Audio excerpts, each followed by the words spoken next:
Hi, today I'm reviewing POCO X5 and I'll show you how to check battery temperature with Ampere application on this device.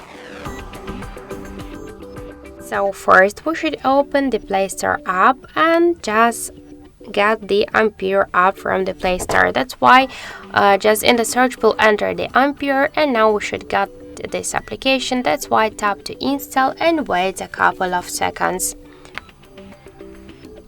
After that, just tap to open the app, click yes I agree, pick close, tap to OK in the right down corner, and you'll see here information about our battery temperature, and in my case that's 25 degrees. Also we can find here more information like battery level, health, capacity, voltage, Android version, and more other info.